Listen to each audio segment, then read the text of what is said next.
Welcome to the Divine Soul Journey Evolved podcast, your space for all things awakening, healing, and consciousness shifting. I'm Stephanie Jameson, psychic medium, author, spiritual and heart-based business mentor, here to help guide you through the incredible, sometimes wild, yet always transformative journey of spiritual evolution. Together, we'll dive deep into thought-provoking conversations, perspective-shifting insights, heart-awakening moments, and reflect on conscious relationship growth. This podcast is designed to be a safe space for awakening and evolving souls, a place to inspire, motivate, encourage, and let's be real, at times may even trigger you into the next version of who it is that you're being invited to become. If you're feeling the call to step into your highest self and embrace the magic of some serious transformation, you're in the right place. Because soul growth and evolution is meant to be beautiful, empowering, and yes, despite how it may feel at times, even fun. So take a deep breath, set the intention to open your heart, and let's dive in.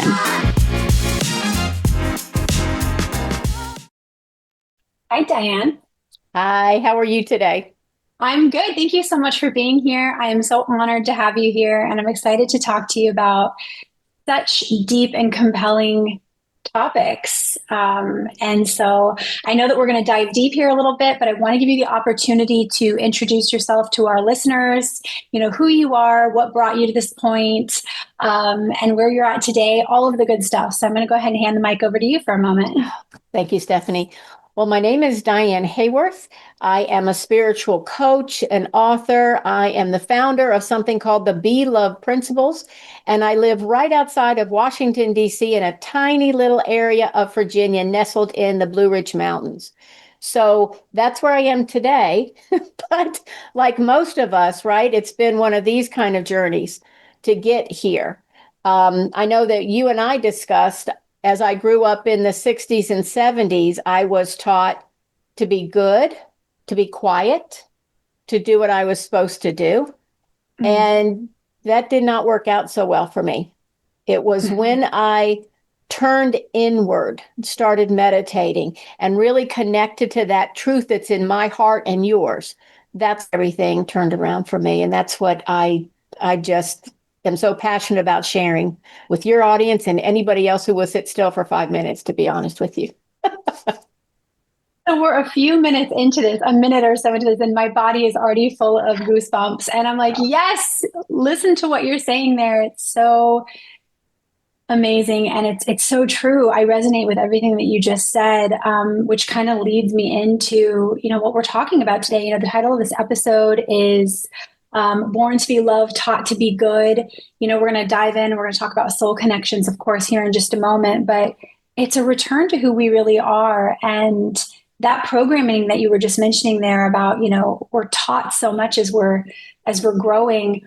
One of the things that I've learned, not only on my own path, but working with so many people over the years, is that many of us were not taught how to be autonomous and feel safe in our autonomy.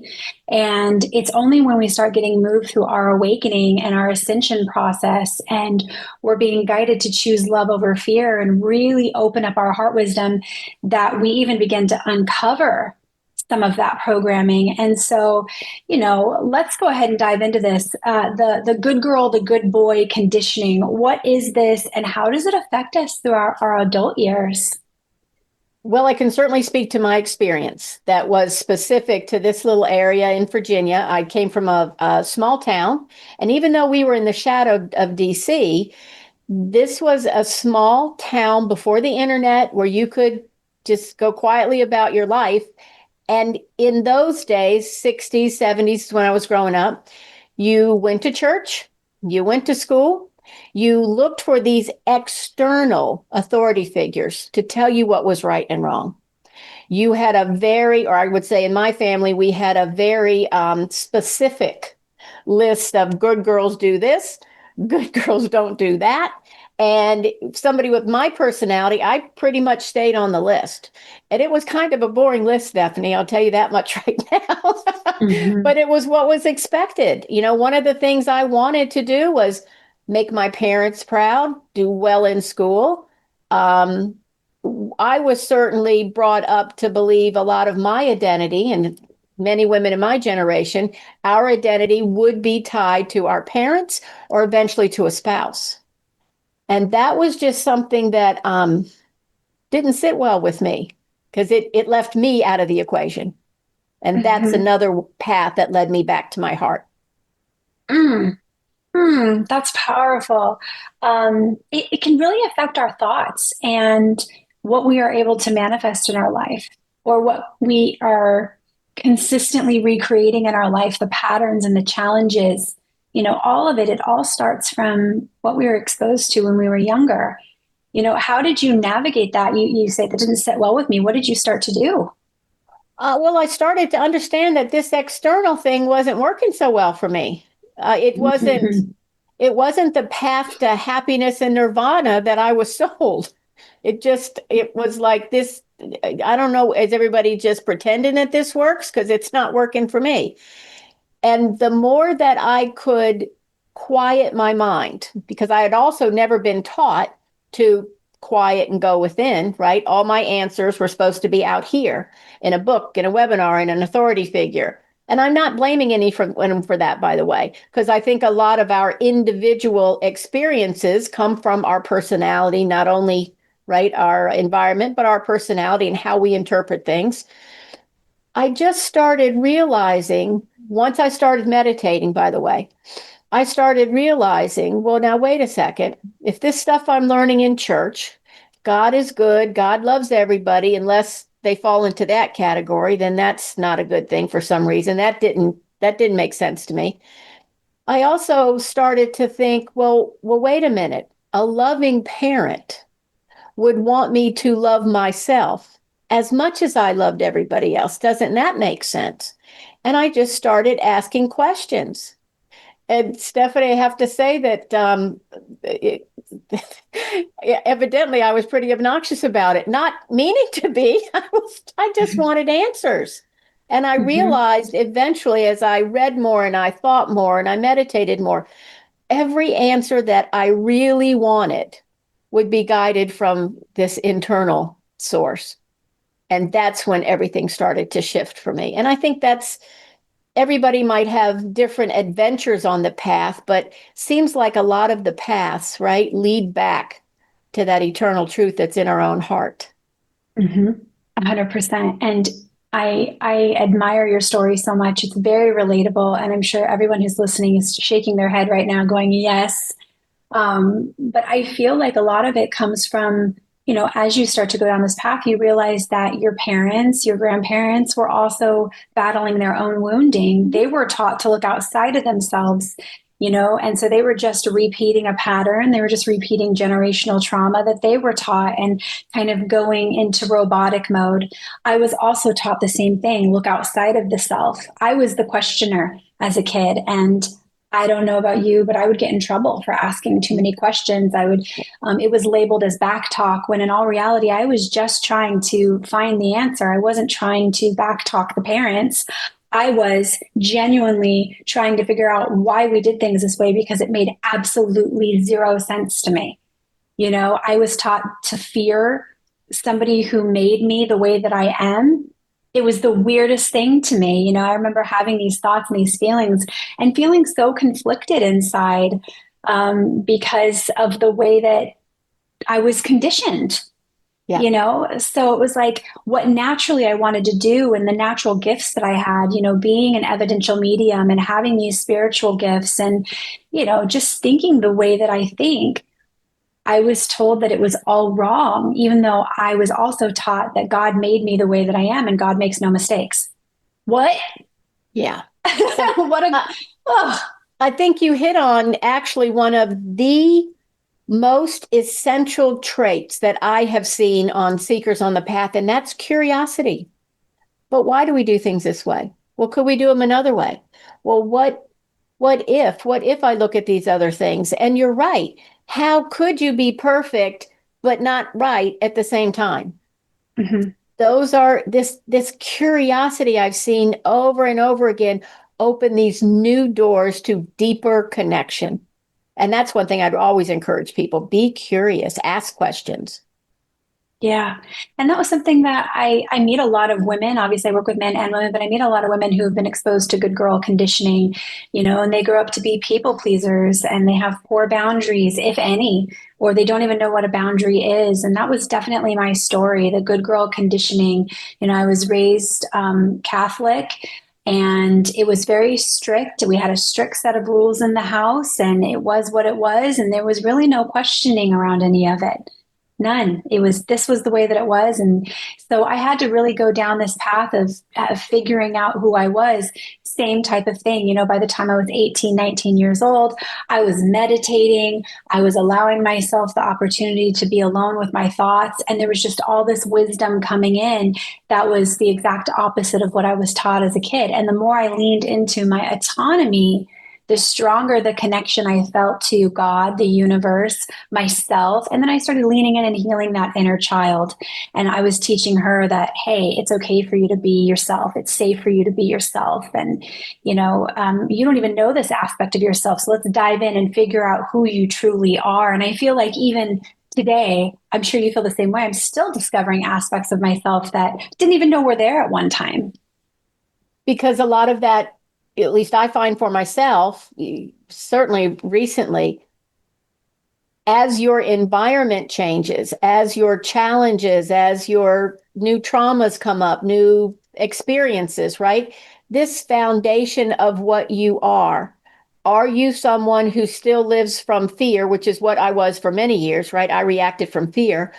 Or have you come to a place where love informs your decisions, where love guides your actions, and you really have completely different experiences? I am very aware that we live in a time that was completely different than our parents and certainly our grandparents. I am sure there were situations 100 years ago where staying on the straight and narrow really helped ensure survival. That's not the world we live in now. That's Yeah. not our world now. Our world is beckoning us. Come on, come deeper, expand more into love. How can we feel not only the connection to our soul self, but that oneness that connects us all? To me, that is the real door that's going to open us up to a future that's more collaborative, compassionate, and loving for all of us. And I'm actually pretty excited to go there. I mean, it's a big part of the massive awakening that's happening on the planet right now is this people discovering that separation is an illusion, not only from Yep. each other, but from God. Yeah. Yeah. We're all one. And it's really awakening people in completely different ways. And it's beautiful the way that different people are bringing their different wisdom to the table, their different experiences. Oh, it's amazing. And the people that are feel the connection to the animals and realize that oneness, and people that feel connection to the oceans and to the earth. And it's all one, but I like to say that it's all love, but we have different flavors, just like ice cream. It's all ice Ah, cream, but it could be tutti frutti or peach or chocolate. You choose your flavor. So we're all one in this giant sea of love, but we're different flavors. And how fun is that? Because who just mhm. wants to eat Rocky Road for the rest of their life? I mean, come on. We Right, want different right, flavors. right. I was going to save this for at the end here, but because of the way the conversation is going, you're talking about choosing love over fear. And there's a lot of times where we're programmed to think that we're choosing love. Mhm. And we think that what we're doing is love based. But, people often think that choosing what's right or what they think is right or what they have been programmed to believe is right, I should say, is love. But then after they're moved through a few consciousness shifts, they start to discover that they've been choosing fear over love for a very long time, or they have these moments of, oh, what we call in the spiritual community like tower moments, and they go, oh wow, I've been choosing fear here, control, jealousy, grief, not saying that there's not a proper place for grief, but animosity, negative thinking, whatever, over contentment, hope, inspiration, empowerment, what kind of wisdom would you offer here? Because it sounds easier than it really is. Well, are you choosing love or are you choosing fear? Say that to somebody who is being guided to leave a situationship, but they've got kids and they've got a family and they've got societal structure and they've got all this practical stuff, but their heart has been moved through some kind of an awakening, and they're realizing that maybe they need to go through an identity release, but they don't necessarily want to leave what they've thought their life was going to be. That's a tough thing to say to somebody. So what kind of wisdom would you offer here? Well, that's actually a situation I found myself in about more than 25 years ago. So I can really relate to the fear, the uncertainty, the what am I doing? Am I making a mistake? What I have learned on my path is to question who is doing the choosing. Is it my ego or my personality? Or is it that what I call the soul self? That's where the guidance comes from. And you're right. When you are in the middle of some sort of a challenge or drama or trauma, it is hard. It can be hard to know the difference. One of the things that has helped me, especially when I was was starting the path, I'll put it that way, and I certainly didn't have the skills or the knowledge that I have now. I was in a pretty tumultuous situation, and I knew enough to put my hand on my heart and just start asking questions. I was curious, but this is the way I said it. What would love have me do here? Not my Mm, ego, not the part of me that's afraid. What would love have me do here? What does love look like in this situation? So when I could start to imagine, well, I know what fear looks like, because that for me is what would come out first. But what could love look like here? What does look like here? For me, it got me out of that ego response fear place. And I could always tell because when I was coming from my ego or my personality, it would often feel very constricted, right? Very constricted. When I got to the place where I was being guided by love, there was this expansive energy. There was no constriction. There was just this gentle flow. And I have to be totally honest, it wasn't like I always liked the response, by the way, but I knew, not here, not in my head, but in my heart, I knew this was the guidance toward love. So I would monitor my body. Am I feeling constricted or am I feeling expansive? Love is expansive. It is intelligent. It is creative. When we are in that place of love, and I don't care if we're making dinner or we're creating a business, when we tap into that part of us that's true, the intelligence, the creativeness of love comes through, and you can feel it. You can mm, feel it. It feels a lot different when you're like, I'm going to do this because my mom wants me to do this, and I know my dad wants me to do that. It does not feel the same. I don't know if that's been your experience, but that's how I know. 100%. 100%. I know exactly what you're referring to. I remember when I sat down and I was being guided to start Divine Soul Journey. Scary. Geez, it's so scary. 8 years ago, but I went through a massive heart awakening experience. And I remember sitting down at my desk and it was raining outside. And I just sat there very quietly and I said, okay, I know, and I'm learning that everything begins with intent. And so I sat there and I put my intentions are for this business to encourage people to choose love over fear, to trust their intuition, to go further than they've ever gone before. And I remember once I put that intention out there, the downloads were insane. It was just, I had hit a vibrational match where intuitively I was getting all the hits on what to do and where to go next. And I had to work on staying in that vibration. What I feel a lot of people, and myself included, got attached to this idea is that they think love is romance, and it's a vibration, it's energy. And it's who we truly are. We're love incarnated. And so when I teach people it's time to choose love over fear, work on that mind, body, soul, that's how you're going to get what it is that is meant for you, you're being asked to return to the self.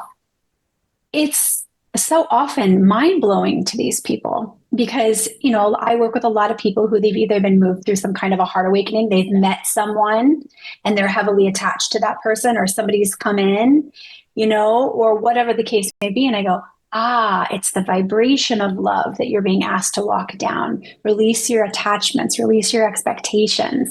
And that can be tricky, tricky.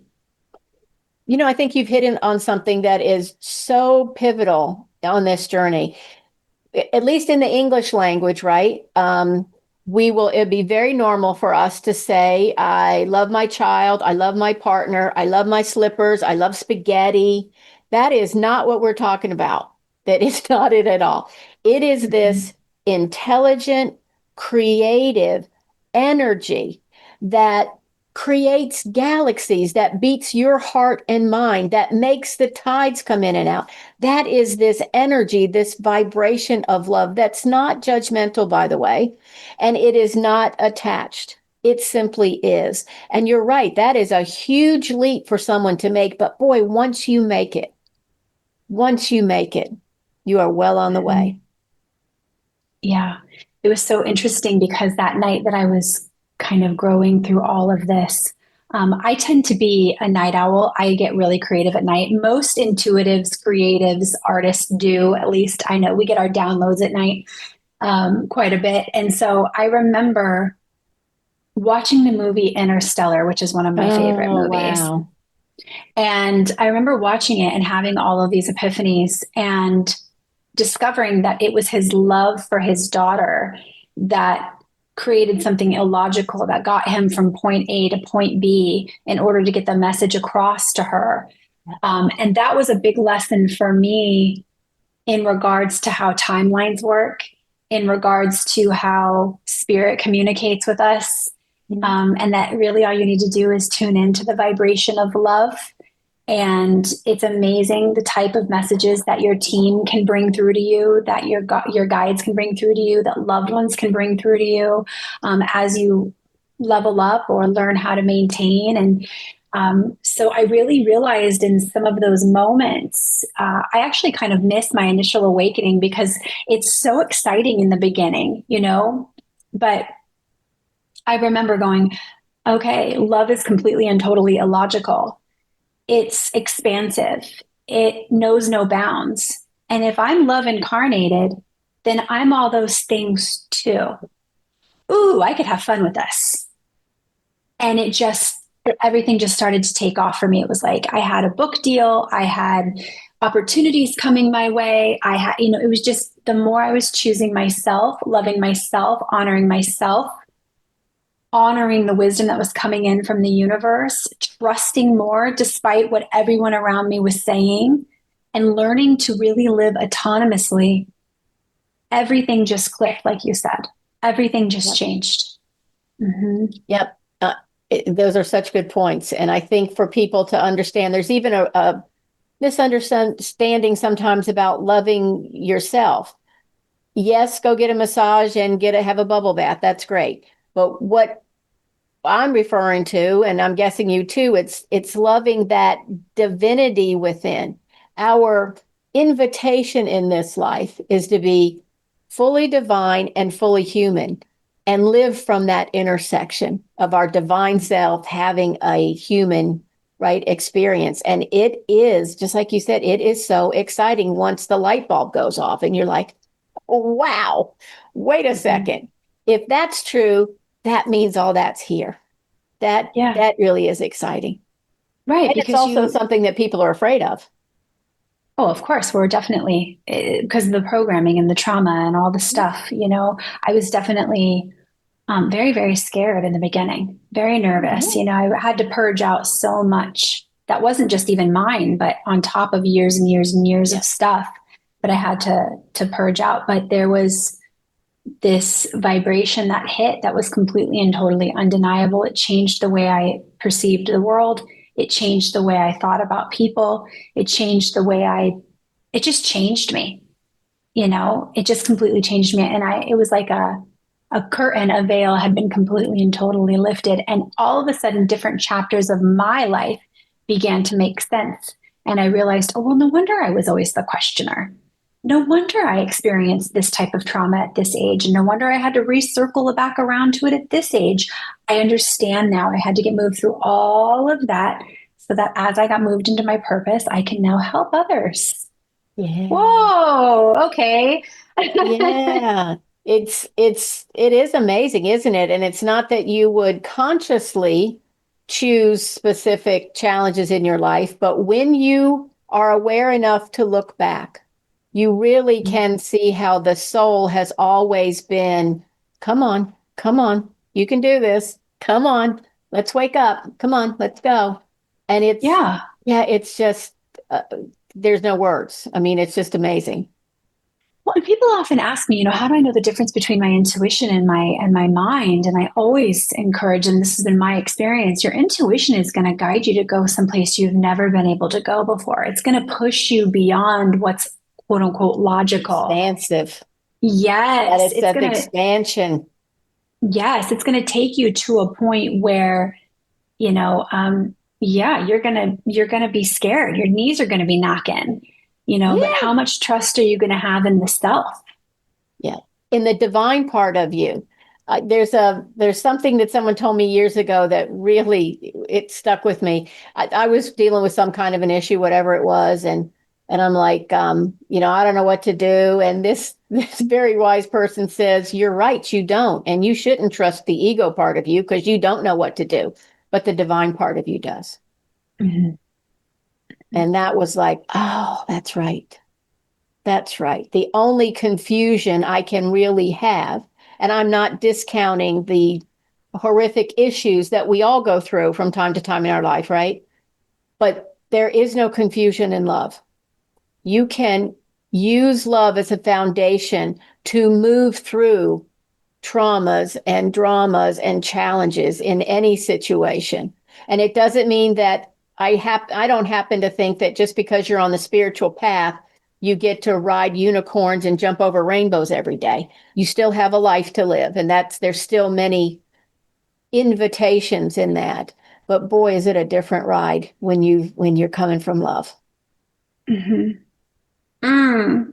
Mm. Oh my goodness. Okay. Well, I'm going to move forward because we do have another thing to cover here. I just think it's so interesting that those of us who have been moved through the good girl, good boy conditioning, as we kind of move through this and we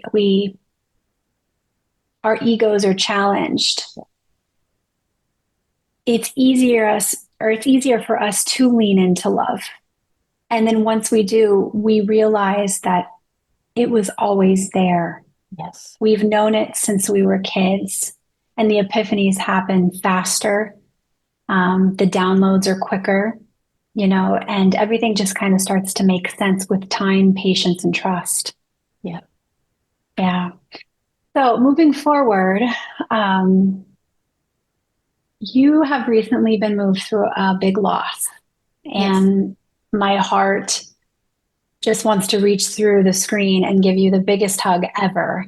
Thank you. Um, Big life change. You've recently lost your beautiful husband, your soul connection, Mhm. soulmate, soul tie, whatever you want to say there. And I'm just so curious how this particular connection in life and in the death process has guided you in your expansion in love, given you more grace and spiritual growth. As I said before, this isn't something I would have checked off on my to-do list, right? Become a Mm-hmm. widow after a sudden horrific health event and lose my husband. However, when I was in it and we had very little notice, my husband hadn't been feeling well. He'd been going to the doctors, he'd been doing everything he was supposed to do, and it was just one of those things. He was diagnosed with stage 4 cancer and he lived 18 days before he passed. So it, it was shocking. We were devastated. The kids, we have adult kids and grandkids, we were in shock. This isn't a man that was sick typically. And I knew not not emotionally, because that part of me was just going to the doctor and going to the hospital and signing this paper, doing the things, right? But my being knew that even in this horrible situation, we were all being held by love. I look at it this way: the mystics talk about the law of three, and that's you, the situation. So in my case, this is this terminally ill husband. Those are two of us. But you bring in the third, and that's love. And when I consciously would say, love, show me what to do here. What is the most loving thing I can do? How do I love Joe through this, me through this, the kids through this? I can say that while, again, I wouldn't wish this on anyone, we were met with such love and compassion everywhere we went. I'm so grateful for that. I am so grateful for that. He had the most beautiful, peaceful passing. I'm grateful for that. And I can see, even in the grief that I'm obviously still dealing with, that this event, this passing, has opened up doors to deeper connections to love in general, and certainly to love with him. Just 2 weeks ago, we had his celebration of life, and it was really, my husband was a kind of a funny, goofy guy, so it was really a big party with tears and hugs is kind of what it was. And what I could see was this thread of love that went through everything. It went through everything. And being aware and being able to see that, there is such comfort. I realize that while his physical body is gone, and I do grieve that. We used to hold hands all the time, and I miss that. I miss waking up and having him in bed next to me. Mm-hmm. Our connection is deeper because it's now love responding to love. The ego part of, did you forget to pay that bill? And are you going to do washing this week? And all of that sort of thing. That's gone. That's gone. There is just this ever deepening, yeah, love and connection, and there's a deep peace to that. And I've never experienced that in this way. And again, while I wouldn't choose this, this has been a tremendous gift that has come as a result that I'll certainly carry that with me forever now. Yeah. Yeah. Your heart. Bless your heart. I find it to be so beautiful that you're saying that because a big part of the awakening process, I went through something where, not to go into too many details, but it was almost like a death. And I realized that certain individuals had come into my life to get me onto the path of love. And there was this acceptance that had to happen and this resilience that was born from it. And, it's incredible when you really do look at everyone as the soul that they are. I always tell people, whoever you feel very strongly about, whether it's negatively or positively, odds are they're a soulmate here to teach you something for your highest good. They're a soul connection. When you look at some of these soul connections and however you want to label them, there's a million labels out online about all of them. But when you look at it, it's all love. It's all to get you back into Yep. alignment and to help one another heal. We're here for each other, That's so and important. It's not one way. It's not one way. mhm. We're here for each other. Which is why it's so important that I think that, you say, what would love do? Yeah. What's the next step here with love? And it's not the easiest decision. Often love is the hardest decision because it often encourages you to let go. It often encourages you to let go of the illusion of control. It often encourages you to do, it's insane. Love is sacrifice, Well, and and it helps you purge that ego. it exactly does that. And what you sacrifice is the ego. So in the hospital, for example, um, our egos wanted all these treatments and let's try this and let's try that, when really we were given no hope that any of that would be beneficial. Love is what said, let this take its course. Love him Mhm. to the end. Let it take its course. When every human part of me wanted to give him another pill or a this or that. And I know that's not what he wanted. And yeah, that's not what love instructed Yeah. us to do. Yeah. Yeah. It's interesting because, as a medium, I get to hear after they've moved on and they come through. And one of the biggest things that I always hear from them is that they're very thankful for the grace and the compassion that they were offered and the care that they were offered. And they'll tell me different things, or they'll come through for their loved ones with specifics. Like, you didn't realize this, but as I was laying on the bed, you thought I was unconscious, but I heard what you said. I witnessed what you asked the doctor to do or what the nurse did or whatever. Like, and that brings so much healing because, there's often times where a passing like that is there to teach all the people in the room something for their greatest good, and it's pretty wild how that can wrap certain soul lessons up. For everyone, right? Even Mhm. everybody in the hospital, all the caregivers. If they're your caregiver and they're interacting with your family, they're part of that story. They're part of that story. So Yeah. the way that love creates these, I call them invitations, these soul invitations to go deeper and to love from a more true, authentic place. Mhm. They're not necessarily easy on the ego, but oh, they are so worth it. They are so worth it. Mhm. Yeah. Well, there's a couple quotes I want to wrap up here. We're getting close to ending up here, but these, I wrote these down because you said, what will I allow love to do through me? And I wanted to mention that. I thought Mm. that was really beautiful. And you said, we are love. How can we allow more of it? See the divine presence in everything.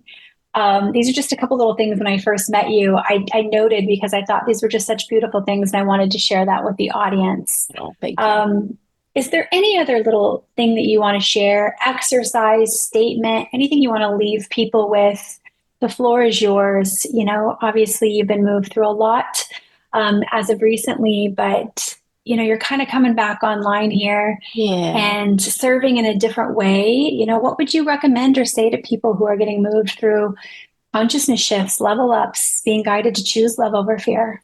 I really appreciate you asking that and also just for having me to share. One of I think that all of us get guidance that we need first. And then if it works for other people, we're called to share it.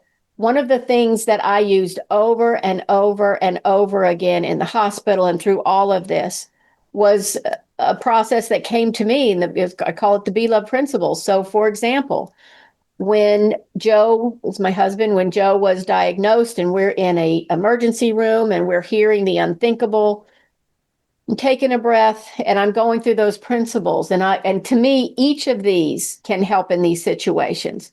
The first one is show me how to greet this with an open heart without an agenda.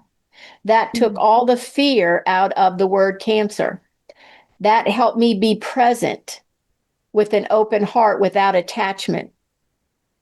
A second one is show me the divine essence here. My belief is love is everywhere, even in these dark moments. Love is there. It's my perception that's clouding that. And the third one is forgive quickly, completely, and unconditionally. So I had to learn to forgive myself for why didn't I see how sick he was? Why didn't I do this? None of that mattered at that point. But the fourth one reminds me of you, Stephanie. The fourth one is remember you never left the light of the all. So that when I could take a breath and remember not only I was the light, but so was he, living out whatever scenario he came here to do. There was such comfort and strength in that. So that process really helped me and it helps me really every day. It's how I start my day. Oh, Diane, I just love you. You are just such a heart and you're amazing. Oh, Thank you for wonderful. joining us. Thank I you. do too. I love you too. You're just amazing. And Oh. mm, where can we find you? I'll put it in the show notes below, but where can we find you? You can find me and the programs that I offer at beloveprinciples.org. And just thank you so much. Thank you, Stephanie, for inviting me. Thank you for seeing my heart the way I know I see yours. And thank everyone who has taken the time to listen to us today. I truly love and treasure each one of you because you are me and I am you. Amen. I think that's a beautiful place to stop. Thank you so much, Diane. We'll talk to you soon. Bye bye. Thank you for joining us on Divine Soul Journey Evolved. I'm truly grateful to share this space with you. If you'd like to dive deeper, please visit divinesouljourney.net to check out private readings, courses, mastermind workshops, and so much more. Also, just a reminder to check out the links below for any free gifts mentioned during this program that are available to you as you grow through your next level up. Until next time, keep honoring the illogical magic unfolding before you. Trust in your perfectly designed evolution, and remember that you are being divinely guided always. Thank you.